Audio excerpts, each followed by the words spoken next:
আল্লাহু কারীম।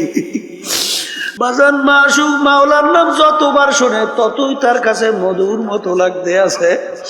বাজান আপনি যাকে মোহাব্বত করেন তার কথা যতবার বার তোমার সামনে আলোচনা করা হয় তোমার কাছে ততই ভালো লাগে। ঠিক আল্লাহ তো দাবি করছে না, ওয়াল্লাযীনা আমানু আশাদ্দু হুব্বান লিল্লাহ, যারা মুমিন সব জিনিসের চেয়ে আমি মালিককে বেশি মোহাব্বত করে। বলে হুজুর মুসাফির আর একবার আমার মাসুক মাওলার নামে একটু শোনাও। হুজুর বিনিময় কি দেবেন? কলে আমার হাজার হাজার উট সব তোমাকে আমি দান কইরা দিলাম। আবার ডাক দিয়ে বলে আল্লাহু কারীম। যত বলে ততই তার কাছে আরো মজা মজা লাগে, কারণ মোহাব্বতি লোকের নাম অন্যের মুখে শুনতে আরো ভালো লাগে। বাজার এরকম বলতে বলতে তার সব মাল সম্পদ দেওয়া হয়ে গেল। আবার একটু শোনাও, এর বিনিময় কি দেবেন? আমার তো আর কিছু নাই, আমি তোমার সঙ্গে ওয়াদা করতেছি, আমি ইব্রাহিম যতদিন বাইচা থাকবো ততদিন আমি তোমার গোলামি করতে থাকবো। তবু তুমি একটু আমার মাসুক মাওলার নাম শোনা। তখন ফেরেশতা বলতেছে হুজুর আমি কোনো রাস্তার ফকির মুসাফির না, আমি মাওলার ফেরেশতা ছিলাম আপনার কাছে পরীক্ষার জন্য। শোনেন শোনেন, আপনার মাসুক মাওলার নাম যত মনে চায় শোনেন। বাজান তখন আল্লাহর নাম মন মতো শুনাইল। বাজান বাজান যার কলব স্বচ্ছ তার মালিকের নাম শুনতে মজা লাগে। জোরে বলে কথা ঠিক না বেঠি? আল্লাহ রাব্বুল আলামিন কুরআন কারীমের ভিতরে বলছেন এক শ্রেণী এরকম জাহেল আছে, এই যারা দেখাও দেখবে না, শুইনাও শুনবে না, বুঝাও বুঝবে না, উলাইকা কাল আনআম বাল হুম আদাল। আল্লাহ বলতেছেন এই শ্রেণীর মানুষগুলো চতুষ্পায় জানোয়ারের মতো। এরপর বলতেছে এর চেয়েও খারাপ। এরপর বলতেছেন শাররুল বারিয়া, কুত্তা শিয়াল শুয়োরের চেয়েও এক শ্রেণী আছে খারাপ। যত মাখলুকাত আল্লাহ সৃষ্টি করছেন এর ভিতরে সবচেয়ে 18,000 কম বেশি মাখলুকাতের ভিতরে নিকৃষ্ট জানোয়ারের নাম হলো শূকর। নিকৃষ্ট জানোয়ারের নাম কি? শূকরের নাম শোনেন নাই? এই আল্লাহর বান্দা, শূকরের চামড়া আপনি যত কায়দা দাবাগাত করেন, প্রসেস করেন, শূকরের চামড়া কোনোদিন পাক হয় না। কুকুরের চামড়াও কিন্তু আপনি দাবাগাত করার পরে, প্রসেস করার পরে পাক হয়, কিন্তু শূকরের চামড়া কিন্তু কোনোদিন পাক হয় না। আর একটা চামড়া আছে মানুষের চামড়া, শরীরে থাকলে পাক, বাহিরে গেলে না পাক। কথা বোঝেন? শূকরের চেয়েও এক শ্রেণীর মানুষ আছে কি খারাপ। কে বলছেন? জোরে কোন? শাররুল বারিয়া, কুত্তা শিয়াল শুয়োরের চেয়েও খারাপ। দেখাও দেখবে না, বুঝাও বুঝবে না, শুইনাও শুনবে না। এই শ্রেণীর মানুষগুলো কুত্তা শিয়াল শুয়োরের চেয়েও খারাপ। কথা ঠিক? এই জন্য আমার বাজানদেরকে বলবো, বোঝার জন্য আমি সংক্ষেপে দুই একটা আলোচনা করি। কোরআনুল কারীম আমাদের মাঝে এখনো আছে? মুখ খুলে কথা বললেন, নাহলে ভিতরে ঢুকবে কিভাবে? লক্ষ লক্ষ কিতাব বই পুস্তক আল্লাহর বান্দারা আমাদের মাঝে আছে না নাই? আছে। সংক্ষেপে বলি, যারা একটু ইংরেজি বাংলায় শিক্ষিত হইয়া ধরাকে সরা জ্ঞান মনে করেন না, ওলামায়ে কেরামদেরকে গালি দেন, সুযোগ পাইলে মারতেও চান। কথা বলেন না কেন? এবং বিভিন্ন সময় গালিও দেন। আবার মাঝে মধ্যে আরেকটু বাইরে বলে ওলামায়ে কেরাম হুজুর সমাজের ফেজা বোঝা। জোরে বলেন নাউজুবিল্লাহ।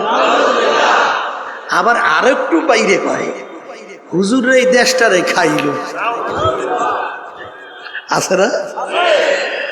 আল্লাহর বান্দারা, দেশের প্রেসিডেন্ট থেকে শুরু করিয়া এলাকার চৌকিদার পর্যন্ত কোন পদে কোন জায়গায় হুজুরের আছে? কথা কইয়েন। দেশ চালানোর কোন ক্ষেত্রে হুজুরের আছে? তা দেশ চালাইলো ওরা, দেশ হুজুররা খাইলো কেমনে? হ্যাঁ, দেশ চালাইলো খাজুরেরা, দেশ চালাইলো কারা? দেশ হুজুররা খাইলো কেমনে?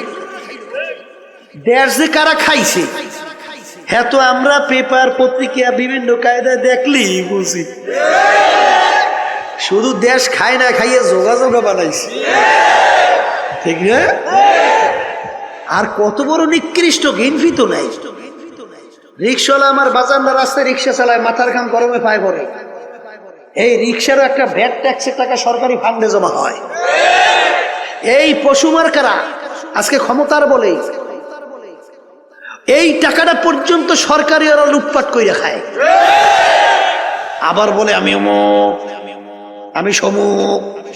তুমি কিসের অমুক সমুক? তুই একটা নিকৃষ্ট,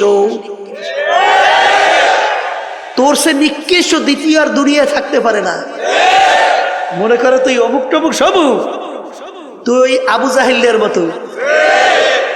আবু জাহাল শব্দের অর্থ মূর্খের বাপ, মূর্খের বাপ শব্দের অর্থ কি? কোন বাপ তার সন্তানের নাম মূর্খের বাপ রাখে না।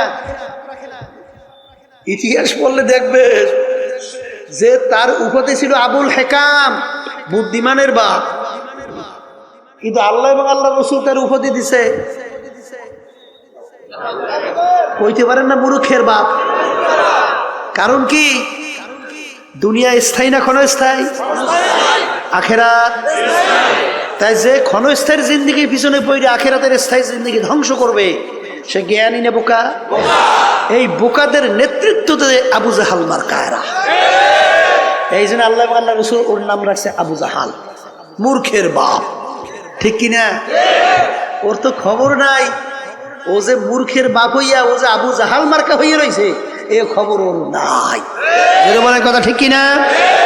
এই জন্য যারা মানুষ, আমি আগেই বলছি, ইল্লা মান আতাল্লাহ বিকলবিন সালিম। বাজান, চোখ, কান, নাক, হাত, অন্য অন্য অঙ্গ প্রত্যঙ্গ, এটা কি মানুষ বলে না? এটা কি মানুষ বলে? কথা কন না কা? যদি এইটাই মানুষ হইতো, দেখবেন সমাজের ভিতরে এক শ্রেণী মানুষ ওর অত্যাচারে, ওর আচার আচরণে, এই ওর বিভিন্ন জুলুমে মানুষ অতিষ্ঠ হইয়া এক পর্যায়ে মন্তব্য করে যে ওই লোকটা কুত্তার চেয়েও খারাপ করে। আছে? আবার এক শ্রেণী মানুষ দেখবেন তাদের আচার আচরণ এত ভালো, তাদের ব্যবহার এত ভালো, মানুষ এক পর্যায়ে তাদের ব্যবহারে খুশি হইয়া মন্তব্য করে লোকটার চরিত্র ফেরেশতার মতো। আচ্ছা বলেন, যার ব্যাপারে বলছে কুত্তার চেয়ে খারাপ, ওর হাত কয়টা? আর যাকে বলছে ফেরেশতার মতো, ভালো করে বোঝেন, ভালো করে বোঝেন। এই যারে বলছে কুত্তার চেয়ে খারাপ, ওর পাও কয়টা? আর যাকে বলছে ফেরেশতার মতো, কোন অঙ্গ প্রত্যঙ্গে পার্থক্য কি আছে? তাহলে কোন জায়গায় যেন একটা পার্থক্য আছে? বলেন বলেন, কোন জায়গায় যেন একটু? সেই পার্থক্য হলো কলবের পার্থক্য। সবাই জোরে বলেন সুবহানাল্লাহ। কিসের পার্থক্য? এই বাজান। আর আল্লাহ রাব্বুল আলামিন এই যে কোরআনুল কারীমে আমি আয়াত শরীফ তেলাওয়াত করেছি, এই আয়াতের ভিতরে আল্লাহ রাব্বুল আলামিন বেহেশতে যাওয়ার জন্য শর্ত লাগাইছেন। কি শর্ত? যার কলব পরিচ্ছন্ন হবে, যার কলব সুস্থ হবে, যার কলব ভালো হবে, সেই একমাত্র আমার বেহেশতে জায়গা পাবে। আর যার কলব পরিচ্ছন্ন হবে না, যার কলব রোগাগ্রস্ত হবে, আল্লাহ রাব্বুল আলামিন বলছেন ওর জন্য হসপিটাল রাখলাম আমি জাহান্নাম। সবাই জোরে বলেন নাউযুবিল্লাহ। এখন আমার বাজানদেরকে বলবো, এই কলব পরিষ্কার না কইরা যদি কেউ আল্লাহর দরবারে হাজিরা দেন, বেহেশতে যাইতে পারবে? তাহলে আল্লাহর কালাম মিথ্যা হইয়া যায় না? কি শুরু করলাম? হয় কি হয় না? এখন কলব পরিষ্কার করবেন কেমনে? কলবের রোগটা কি এইটা বোঝা লাগবে। এটা কি? এটা কি লাগবে? বাজার আপনার জ্বর হইয়া জিহ্বা নষ্ট হয়ে গেছে, যত ভালো খাদ্য আপনার সামনে নিয়ে আসা হোক না কেন, ওই খাদ্য কিন্তু আপনার কাছে ভালো লাগবে না, মুখের ভিতরে দেবে, বলবে কি খাদ্য নিয়ে আসছো তিতা কি? এই আল্লাহর বান্দারা, পর্দা আলে মা বোনেরা, এটা কি খাদ্যের দোষ না তোমার জিহ্বার দোষ? যদি তুমি ঘাউরমি কইরা বলো আমার জিহ্বা ভালো আছে, খাদ্য নষ্ট হয়ে গেছে, তখন তোমার কপালটা পড়ছে, কপালটা। আর যখন সবাই বলতেছে এ আল্লাহর বান্দা খাদ্য কিন্তু ভালো আছে, রোগ হইয়া নষ্ট হয়ে গেছে, তুমি এখনো কেন বসে আছো? যাও, তাড়াতাড়ি যাও, হসপিটালে ভর্তি হও, ডাক্তারের পরামর্শ নাও, প্রেসক্রিপশন অনুযায়ী ঔষধ খাওয়া শুরু করো। কি জোরে বলেন, কথা ঠিক কিনা? যার কপাল ভালো সে কিন্তু বাজান ডাক্তারের কাছে যাইয়া পরামর্শ নেবে, আর যার কপাল খারাপ সে কিন্তু পরামর্শ নেবে না, ও কিন্তু রোগ আক্রান্ত হইয়া হার্টে অ্যাটাক করে মারা যাওয়ার সম্ভাবনা। কথা ঠিক নেবে? ঠিক ঠিক বাজান, তোমার আমার কলম স্বচ্ছ ভালো আছে কিনা কিভাবে বুঝবা? এক শ্রেণী আমার বাজানরা যখন আজানের শব্দ শোনে তখন সেই আল্লাহর বান্দা বান্দি পাগল হইয়া যায়, কিভাবে তাড়াতাড়ি ওযু কইরা প্রস্তুত নিয়া মসজিদের ভিতরে দৌড়াইবে। জোরে বলেন, কথা ঠিক কিনা? যখন লাগে ফজরের সময় মুয়াজ্জিন মসজিদের ভিতরে আজান দেয়, আস-সালাতু খায়রুম মিনান নাওম, ঘুম হইতে নামাজ ভালো। ওই আল্লাহর বান্দা বান্দি বাজান দেখ এই ঠান্ডার মধ্যে ল্যাপ তো সব মুড়া দিয়া ঘুমায়, যখন শোনে আস-সালাতু খায়রুম মিনান নাওম, ঘুম হইতে নামাজ ভালো, সে কম্বল ফালাইয়া লাফ দিয়া উঠা ঠান্ডা পানিতে ওযু কইরা পাগলের মতো উঠা মসজিদের দিকে দৌড়ায়, যাই আল্লাহর সামনে আল্লাহু আকবার বইলা আল্লাহর সামনে দাঁড় হইয়া যায়। যখন কথা ঠিক না বে ঠিক? যে আল্লাহর বান্দা বান্দি বাজান কলব ভালো, আমার মাওলার যখন নাম শোনে তার কাছে এমন মধুর লাগে। বাজান ইব্রাহিম নবী সালাতু ওয়াস সালাম একদিন খানা খাইতেছে, ফেরেশতারা বলতেছে রব্বুল আলামিন ইব্রাহিম আলাইহিস সালাতু ওয়াস সালাম নবুয়াতি পাইয়া, বাদশাহী পাইয়া, এত কিছু ক্ষমতাবান হইয়া তোমাকে মনে হয় ভুলে গেছে, তোমার মোহাব্বত কইমে গেছে, একটু পরীক্ষা করতে চাই। আল্লাহ রাব্বুল আলামিন বলে যাও একটু পরীক্ষা কইরা দেখো। বাজান ফেরেশতারা মুসাফিরের সূরাতে, আল্লাহু আকবার, কি সূরাতে? মুসাফিরের সূরাতে বাড়ির দরজায় আইসা করুণ সুরে ডাক দেয়, আল্লাহু কারীম। ইব্রাহিম আলাইহিস সালাতু ওয়াস সালাম খানা খায়, যখন তিনি শুনলেন আল্লাহু কারীম, বাজান পাগলের মতো হয়ে গেছে। আমার মাশুক মাওলার নাম কে উল্লেখ করলো, কে আমার মাশুক মাওলার নাম নিল। ভাত খানা পাশে রাখিয়া পাগলের মতো দৌড় মারলো, দৌড় দিয়া বাড়ির দরজায় দেখে মুসাফির রাস্তার পথিক, বলে ভাই তুমি আমার মাশুক মাওলার নাম আলোচনা উল্লেখ করছিলা, তুমি আমার মাশুকের নাম নিয়ে তুমি ডাক দিছিলা, তুমি আর একবার একটু আমার মাশুক মাওলার নাম শোনাও। পথিক বলতেছে হুজুর আমি একবার বলছি, আর একবার যদি আপনার মাশুক মালিকের নাম শোনাই আপনার বিনিময়ে আপনি আমাকে কি দেবেন? কলে আমার হাজার হাজার দুম্বা সব তোমাকে আমি দান করিয়া দিলাম, একবার একটু শোনাও। আবার মুসাফির করুণ সুরে ডাক দিয়ে বলে আল্লাহু কারীম। বাজান মাশুক মাওলার নাম যতবার শোনে ততই তার কাছে মধুর মতো লাগতে আছে। বাজান আপনি যাকে মোহাব্বত করেন তার কথা যত বারবার তোমার সামনে আলোচনা করা হয় তোমার কাছে ততই ভালো লাগে। ঠিক আল্লাহ তো দাবি করছে না, ওয়াল্লাযীনা আমানু আশাদ্দু হুব্বান লিল্লাহ, যারা মুমিন সব জিনিসের চেয়ে আমি মালিককে বেশি মুহাব্বত করে। বলে হুজুর মুসাফির আর একবার আমার মাসুক মাওলার নামে একটু শোনাও। হুজুর বিনিময় কি দেবেন? কলে আমার হাজার হাজার উট সব তোমাকে আমি দান কইরা দিলাম।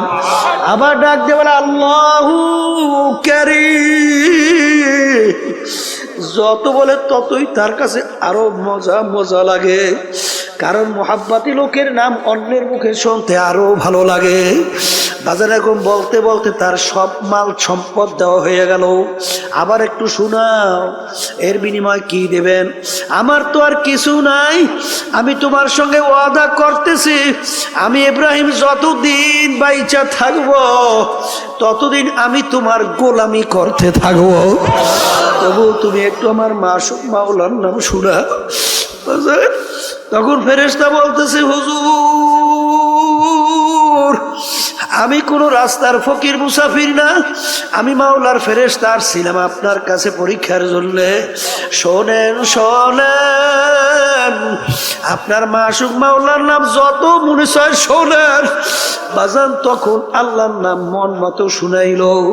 বাজান বাজান যার কলব স্বচ্ছ তার মালিকের নাম শুনতে মজা লাগে। জোরে বলে কথা ঠিক না বেঠি? এ আল্লাহর বান্দারা, পর্দা আলে মা বোনেরা, তোমার কলব ভালো না মন্দ তুমি কেমনে বুঝবা? এক শ্রেণী মানুষ ওর কাছে ঢোল বাদ্য গানের আওয়াজ ভালো লাগে। আর একটু আসতে কন, এই আছে জোরে কন, আছে জোরে কন, আছে। তার কাছে আজানের শব্দ বিশ্বাস শব্দের মতো মনে হয়। জোরে বলেন কথা ঠিক না বে ঠিক? তার কাছে আল্লাহর নাম শুনলে বিরক্ত লাগে।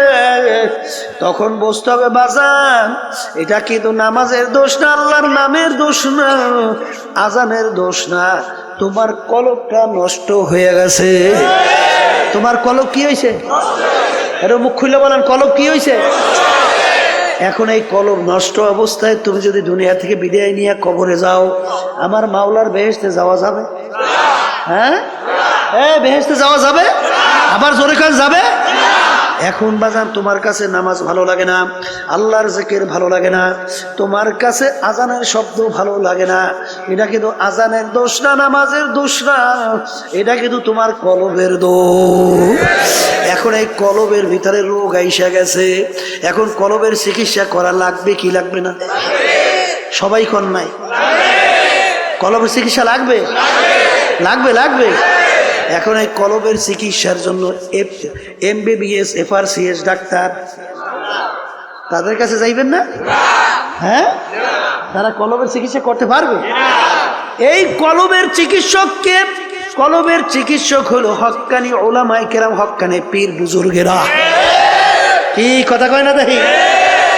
এখন এই আল্লাহ খাস বান্দাদের কাছে, হক্কানি আলেমদের কাছে যাওয়ার পরে আপনার অবস্থা দেখার পরে বলবে বাজান তুমি এইটা করো, এইটা কইরো না। কথা কয় না? তুমি এইভাবে চলো, এইভাবে চইলো না। যারা আল্লাহর খাস বান্দাদের হুকুম ঠিক মতো মানতে পারবে, আল্লাহ রাসূল সাল্লাল্লাহু আলাইহি ওয়াসাল্লাম একদিন বসা এক সাহাবী এসে বলতেছেন, ইয়া রাসূলুল্লাহ, ইয়া হাবিবাল্লাহ, আপনি আমাকে কিছু আমলের কথা আপনি বইলা দেন, যেই আমল করার মাধ্যমে আমি নাজাত পাইয়া জান্নাতে যাইতে পারবো। তাহলে বোঝা গেল সাহাবীর আগেই সে ইমানদার ছিল, ইমান আনছিল। কথা ঠিক?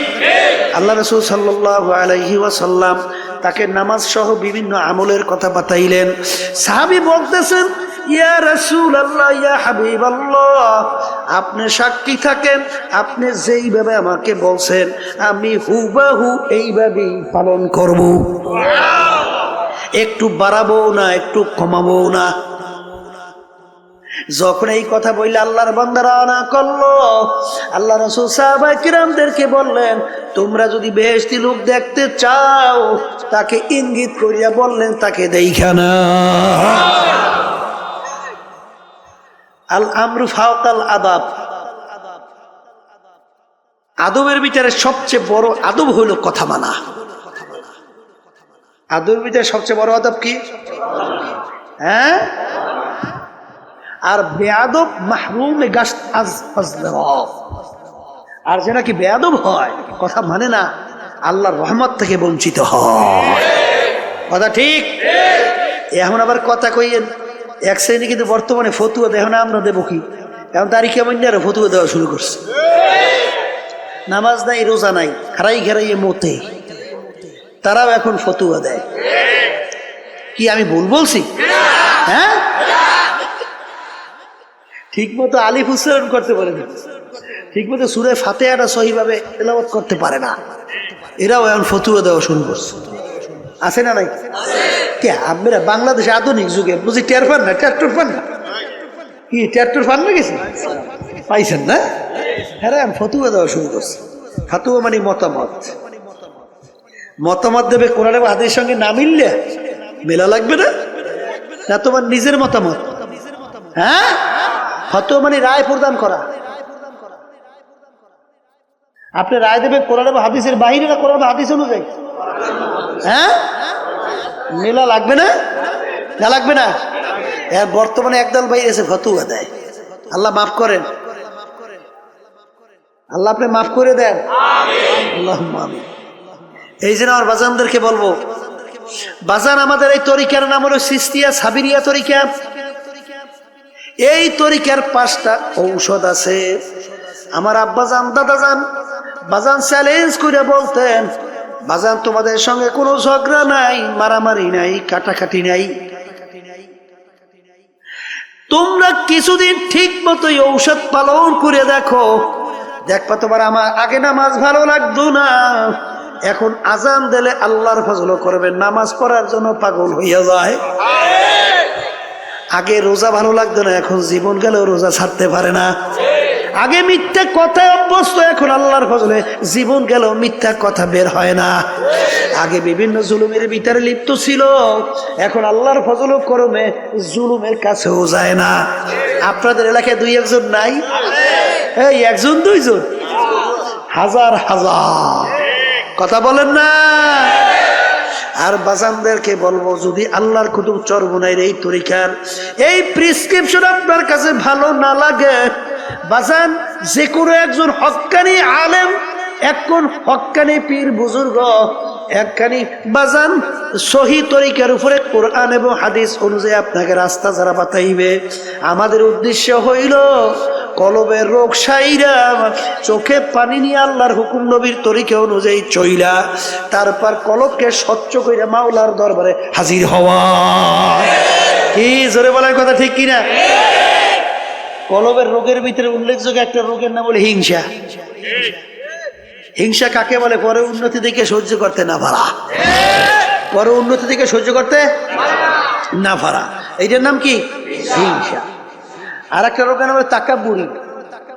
তাকাব্বুরি হলো সমস্ত এই রোগের মূলের ভিতরে মাথার রোগ হলো তাকাব্বুরি। মানে আমি ভালো, আমি বড়, আমি অমুকের সে ভালো, আমি অমুকের সে বড়। কথা ঠিক কিনা? একটা নম্বর রোগের নাম হইল হুব্বে যা হুব্বে মাল, মালের মহব্বত, সম্মানের মহব্বত আছে, পদের মহব্বত আছে, কথা কন না কা? এই রোগগুলো অন্তর থেকে দূর করা লাগবে। কেমনে দূর করতে হইবে? এই যখন নাকি হক্কানি তরিকে আল্লাহর কুতুবদের কাছে যাবেন, তখন দেখবেন আল্লাহর ফজল করবে আপনাকে ঔষধ কোরআন এবং হাদিস অনুযায়ী বাতাইয়ে দেবে। আপনি পালন করলেই আল্লাহর ফজলে দেখবেন দিনের দিন আপনার দিল আল্লাহর ফজলে স্বচ্ছ হইতে থাকবে। এর হাজার হাজার প্রমাণ বাংলাদেশ তাম দুনিয়ার ভিতরে আছে না নাই? আছে, আছে। আমার ভাইদেরকে বলবো, পর্দা আলে মা বোনদেরকে বলবো, এক শ্রেণী আমার বাজানরা আছে কোরআন এবং হাদিসের সঙ্গে মেলে বা না মেলে, তারপরেও সেই পথ সেই মত ছাড়তে পারে না। যেরকম আছে না? শুনছিলাম এক বেদাতি, মানে নামাজ নাই, রোজা নাই, পর্দা নাই, সুন্নাত নাই, কোরআন এবং হাদিসের সঙ্গে তার কার্যক্রম কোনো মিল নাই, কিন্তু তারপরেও সেখানে দৌড়দৌড়ি করে বলে, বাজান আপনাদের পীর যে নামাজ, বাবা যে নামাজ পড়ে না, পর্দা যে নাই, সুন্নাত যে নাই, আপনি তারপর পিছনে দৌড়ান কা? কলে থুন ফালাইয়া বাবার কথা যদি জাহান্নামে যাওয়া লাগে যাব। জোরে চিৎকার মেরে বলে নাউজুবিল্লাহি মিন যালিক। এই ব্যাপারটা কেমন বুঝলেন? ব্যাপারটা তো সহজ মনে করিয়েন না। জাহান্নামে যাওয়া লাগলে যাইবে, ব্যাপারটা তাহলে বোঝা গেল যে তার স্বাভাবিক সেন্স নাই, তার স্বাভাবিক ব্রেনটা নাই। তাকে জাদুর মাধ্যমে ব্রেনকে বিভিন্ন কায়দায় উল্টেই ফুলটেই ফেলাইছে। আর হাদিসের ভিতরে আসছে আল্লাহ রাসূল সাল্লাল্লাহু আলাইহি ওয়াসাল্লাম বলছেন, আস-সিহরু হাক্কুন, জাদু সত্য। যখন তুমি দেখবা, এই মিয়া আপনার চোখের ডাক্তার, চোখের রোগ হইছে, আপনি কি চোখের ডাক্তারের কাছে যাইবেন না পেটের বিশেষজ্ঞের কাছে যাইবেন? আপনার পেটের রোগ হইছে, পেট বিশেষজ্ঞের কাছে যাইবেন না চোখ বিশেষজ্ঞের কাছে যাইবেন? হ্যাঁ, আচ্ছা আপনি বেহেশতে যাইবেন, জাহান্নামের পথ কোনটা, বেহেশতের রাস্তা কোনটা, এটা কোরআন এবং হাদিসের বাহিরে কোনো বেহেশত এবং জাহান্নামের রাস্তা আছে? আচ্ছা, এই সম্পর্কে ডাক্তার কারা? হক্কানি ওলামায়ে কেরাম না বিভিন্ন কায়দায় ইংরেজি ফরণ্যারা? কথা কয় না? হ্যাঁ, যারা নাকি বিভিন্ন ইংরেজি ফরিয়ে টুরিয়ে বিভিন্ন মাঝে মধ্যে একটু ভতুয়া দেয়, বিভিন্ন কায়দা কায়দায় আপনাকে জান্নাতে নিয়ে যাই চায়, তাইলে রুগীও মরবে, হেডাও মরবে। কি কথা কন না কা? বুঝা পাবারাই তুই অত সহজ না বাজা, ব্যাপার কিন্তু বড় কঠিন, অত সহজ। আপনি যাইতে হবে কোরআন এবং হাদিস বুঝুন না, বিশেষজ্ঞর কাছে যাইতে হবে। তারপরে আপনি যদি না যান, তারপরে যদি সেই বাবাদের কাছে যান, সেই মুরব্বীদের কাছে যাইয়া কোরআন হাদিসের সঙ্গে সাহাবায়ে কেরামদের সঙ্গে মিলুক বা না মিলুক, তারপরে আপনি দৌড়দৌড়ি করতেছেন, তাহলে বুঝতে হবে আপনার জেহেন ঠিক নাই। তাহলে জাদুর মাধ্যমে আপনার জেহেনকে পরিবর্তন ঘটেই বলাইছে। আল্লাহ রাসূল সাল্লাল্লাহু আলাইহি ওয়াসাল্লামকে জাদু করে নাই? কথা কয় না কা? আল্লাহর নবীকেও জাদু করছে, অত সহজ মনে করিয়েন না। আস-সিহরু হাক্কুন, জাদু সত্য। জোরে বলেন কথা ঠিক না বে ঠিক? এই জন্য আমার ভাইদেরকে বলবো, পর্দা আলে মা বোনদেরকে বলবো, বাজান কোনো দলাদলি বুঝি না। আমার আব্বাজান রাহমাতুল্লাহ আলাইহি বলতেন, হে দুনিয়ার মানুষ শোনো, আমি ফজলুল করিম দুনিয়ার থেকে বিদায় নিয়া কবরে যাওয়ার পরে ফুলের মালা একটার পর একটা গাইথা তোমরা যদি আমার কবরকে ভইরা রাখো, আর আমার মাওলা যদি আমাকে কবরে মাপ না করে, ওই ফুলের মালা আমার কিছু আসে যায় না। আর তোমরা যদি জুতার মালা একটার পর একটা গাইথা আমার কবর যদি তোমরা আমাকে ভইরা রাখো, আর আমার মাওলা যদি আমাকে কবরে মাপ কইরা দেয়, ওই জুতার মালা আমার কিছু আসে যায় না। এই জন্য আমার বাজানদেরকে বলবো, পর্দা আলে মা বোনদেরকে বলবো, আমার আব্বাজান বলতেন, আমি দল দিয়া কি করব, আমি টাকা দিয়া কি করব, আমি সম্পদ দিয়া কি করব, আমি বিভিন্ন অমুক টমুক সমুক দিয়া কি করব, আমি পীরগির দিয়া কি করব। কারণ কবরের প্রশ্নের উত্তর আমার দেয়া লাগবে, আমার কবরের প্রশ্নের উত্তর আমার দেওয়া লাগবে। খোদা না খাস্তা কবরে যদি প্রশ্নের উত্তর আমি ঠিক মতো দিতে না পারি, আল্লাহর হাবিব বলছেন, আল কবরু রাউযাতুম মিন রিয়াজিল জান্নাহ আও হুফরাতুম মিন হুফারিন নার। এ আমার উম্মতরা, কবর দেখো, এই কবর কিন্তু আসল কবর না। কোন কোন আল্লাহর বান্দা বান্দির কবর একটা বেহেশতের বাগান হইয়া যাবে। আল্লাহ আপনি আমার জন্য, আমাদের সবার জন্য কবুল করে নিয়েন। আল্লাহর হাবিব বলছেন, ও আমার উম্মতেরা, কোন কোন নাফরমানের কবরের মধ্যে জাহান্নামের আগুন এসে ভইরা যাবে। আল্লাহ আপনি আমাকে সহ আমাদের সবাইকে মাফ কইরা দিয়ে, আল্লাহ আপনি আমাকে সহ আমাদের সবাইকে মাফ কইরা দিয়ে। আল্লাহর হাবিব বলছেন, ও আমার উম্মতেরা, কোন কোন নাফরমানের কবর মধ্যে মাটি এমন ভাবে চাপ মারবে, এক পাজরে হাড্ডি নিয়ে অন্য পাজরের মধ্যে মিশাইয়া দেবে। আল্লাহ আপনি আমাকে সহ আমাদের সবাইকে মাফ কইরা দিয়ে। আল্লাহ রসুল বলছেন, ও আমার উম্মতেরা, তিসআতুন ওয়া তিসঈনা তিননিনান লাউ নুফিকা ফিল আরদি মা আনবাতাত খাদরা। কোন কোন নাফরমানের কবরের মধ্যে একটা না দুইটা না 99টা বিষাক্ত সাপ জমা হইয়া যাবে।